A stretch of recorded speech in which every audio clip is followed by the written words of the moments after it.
Hello दोस्तों, नमस्कार। दोस्तों, बहुत जल्दी पितृपक्ष आने वाला है, तो मैंने सोचा क्यों ना आपकी बार का जो वीडियो है वो मैं पितृपक्ष पर बनाऊं। क्योंकि जब बहुत बार मैं कुंडली देखती हूँ, कंसल्टेशन देती हूँ, तो पितृदोष आता है, उस तरीके की चीज़ें आती हैं। तो कई बार जब मैं लोगों से ये प्रश्न करती हूँ कि आप श्राद्ध करते हो अपने पूर्वजों का, या आप उनके लिए कोई रिचुअल करते हो, तो पता चलता है कि नहीं नहीं, हमारे तो बड़े ब्रदर हैं वो करते हैं, या जो भी फैमिली का बड़ा मेंबर है वो करता है, हम लोग तो नहीं करते।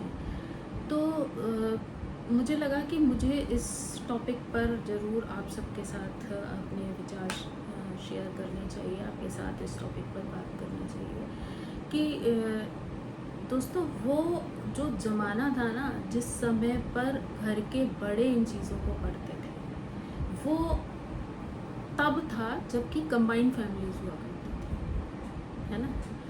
तो उस समय क्या होता था कि जब कंबाइंड फैमिलीज हुआ करती थी, तो घर का जो सबसे बड़ा बेटा होता था वो इस तरीके के रिचुअल निभाता था, ठीक है।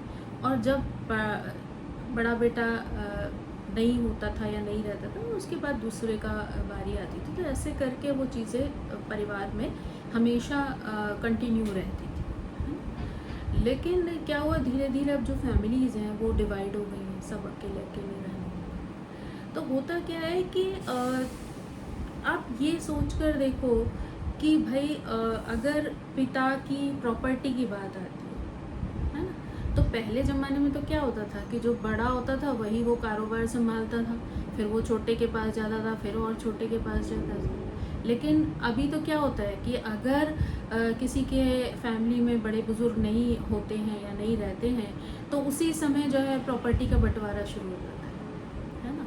लोग उन चीज़ों को बांटने लगते हैं, हिस्से बंटवारे हो जाते हैं। तो आप ये सोच कर देखो कि अगर पुश्तैनी जो भी चीज़ें चली आ रही हैं, अगर उनका बंटवारा हो रहा है, प्रॉपर्टी का बंटवारा हो रहा है, मतलब पैसे प्रॉपर्टी अगर बट रहे हैं, तो क्या जो पूर्वजों के किए हुए अच्छे और बुरे कार्य हैं, है ना, या अच्छी या बुरी चीज़ें हैं, क्या वो आपको ट्रांसफ़र नहीं होंगी?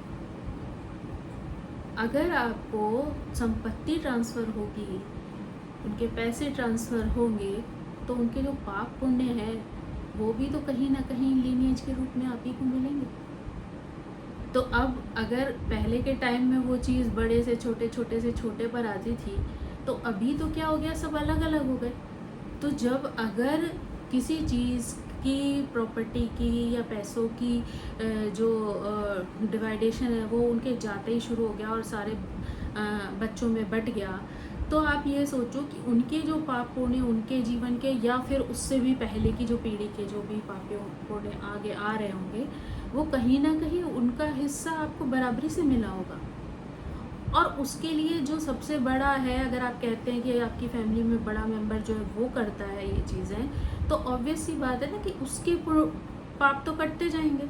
वो सारे रिचुअल करेगा तो ऑब्वियसली उसको उसका पॉजिटिव इफेक्ट मिलेगा, है ना, उसका बड़ों का आशीर्वाद मिलेगा, पूर्वजों का आशीर्वाद मिलेगा, है ना।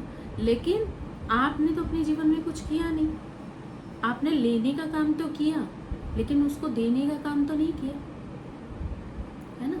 आपने उन सारी चीज़ों को जो उनके थ्रू लीनिएज के रूप में आपके पास आई, आपने उनको ले लिया, लेकिन कहीं ना कहीं आपने वो चीज़ें वापस तो नहीं करी ना, वो आपने उनका शुक्राना तो नहीं किया ना, आपने वो कहीं ना कहीं अपने पितरों को उसके प्रति आदर तो नहीं दिया ना, रिस्पेक्ट नहीं दी। तो ऑब्वियस सी बात है ना कहीं वो आगे आने वाली पीढ़ियों में वो पितृदोष बनकर सामने आ जाएगी। और ये चीज़ ऐसी होती है जो, ऐसा नहीं है कि इस जन्म में आपकी गलती हुई तो वो चीज़ यहीं ख़त्म हो जाएगी। वो क्या होगा, वो आपकी आने वाली संतान पे जाएगी।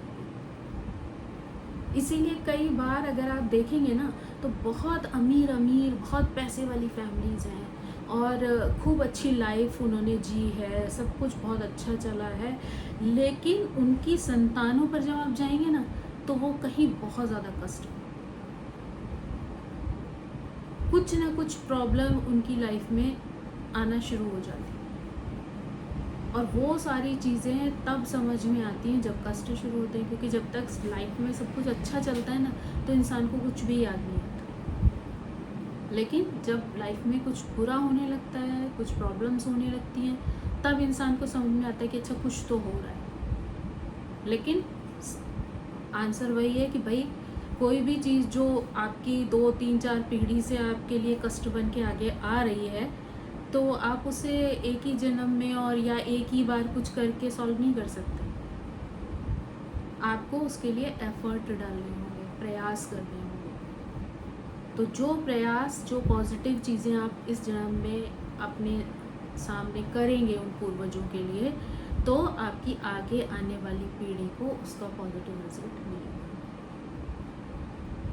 तो आप अगर कोई भी अच्छी चीज़ स्वीकार करते हैं तो आपको बुरी भी करनी पड़ेगी। तो इसलिए मेरा कहना ये है कि हर व्यक्ति को इस तरीके के रिचुअल्स जो अपने पूर्वजों के लिए हैं उनके सम्मान में करने चाहिए।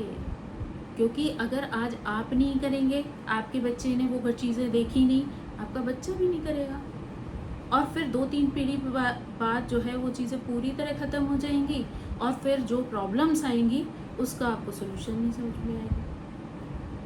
तो इसलिए खुद भी करिए, बच्चों को भी सिखाइए वो चीज़ें, वो संस्कार दीजिए ताकि वो भी उनको शुरू से देखें, समझें और बड़े होने के बाद उन चीज़ों को फॉलो करें। आप विश्वास नहीं मानेंगे, मैं सिंगापुर में रहती हूँ और यहाँ पे जो चाइनीज़ लोग हैं उनका एक भूत मंत्र होता है। वो ऑलमोस्ट जो हम लोग के यहाँ श्राद्ध वाला समय है बिल्कुल वैसे ही होता है। लेकिन मैंने देखा है कि यहाँ जो बिल्कुल यंगस्टर्स हैं, जो यंग कपल्स हैं या यंग बच्चे हैं, वो जो मंथ होता है तो उनके यहाँ वो सारे रिचुअल्स एक्चुअली बाहर खुले में किए जाते हैं, और मैंने देखा है बहुत शिद्दत से वो लोग कर रहे होते हैं चीज़ें, बहुत मन से खड़े होके, पूरा श्रद्धा से, सर झुका के, मतलब इतने अच्छे से वो उन सारी चीज़ों को करते हैं। तो जब अगर दूसरे कल्चर के यंग लोग अभी भी उन चीज़ों को बहुत ही अच्छी तरीके से फॉलो कर रहे हैं, जो भी उनके यहाँ होता आया है या होता है, तो हमारे यहाँ के लोग उन चीज़ों को फॉलो क्यों नहीं कर सकते? क्योंकि वो कोई पुराणपंथी मेरे विचार से नहीं है, वो एक रिचुअल है, वो एक तरीका है अपने पूर्वजों को सम्मान देने का। और आई थिंक अगर आप जब भी किसी को सम्मान देंगे तो उसके रिटर्न में आपको विशेष ही मिलेंगी, पॉजिटिविटी ही मिलेगी। तो आई थिंक आप अपने, माना कि आप बहुत बिज़ी हैं, आपके पास टाइम नहीं है, बट आई थिंक ये 15 दिन का जो समय होता है, अगर जो लोग साल भर में ऐसी कोई भी चीज़ नहीं कर पाते हैं उनके लिए ये एक बहुत अच्छा समय होता है 15 दिन का, जिसमें आप समय निकाल कर अपने पूर्वजों को अपना सम्मान जो है वो दे सकते हैं, प्रदर्शित कर सकते हैं, है ना। उनके लिए दान दक्षिणा आदि दे सकते हैं, हवन पूजा पाठ आदि करा सकते हैं। तो जैसी जिसकी श्रद्धा है, जैसी जिसकी सामर्थ्य है, उसके अनुसार आप सभी को, अपने अपने बड़ों को, अपने अपने पूर्वजों को ये चीज़ें ज़रूर करनी चाहिए, देनी चाहिए। क्योंकि आपको शायद आज उसकी वैल्यू समझ में ना आए, पर जब 2-3 पीढ़ी आगे निकल जाएंगी ना, तो आपको समझ में आएगा कि इन सब चीज़ों के नेगेटिव इफेक्ट कितने ज़्यादा होते हैं और वो इंसान की पूरी लाइफ को हिला देते हैं। सो आई होप कि आपको ये बात समझ आएगी कि भाई हमें अपनी संस्कृति में जो भी चीज़ें पहले से चली आ रही हैं उनको यूँ ही सिर्फ छोड़ नहीं देना चाहिए आँख बंद करके, बल्कि उन चीज़ों को समझना चाहिए और उन्हें फॉलो भी करना चाहिए।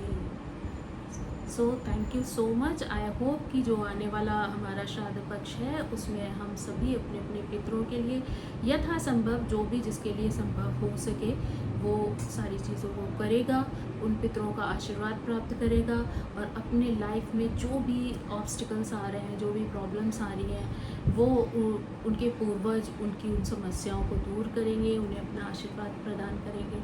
ऐसे मेरा पूरा विश्वास है, ऐसी मेरी आस्था है। So thank you so much.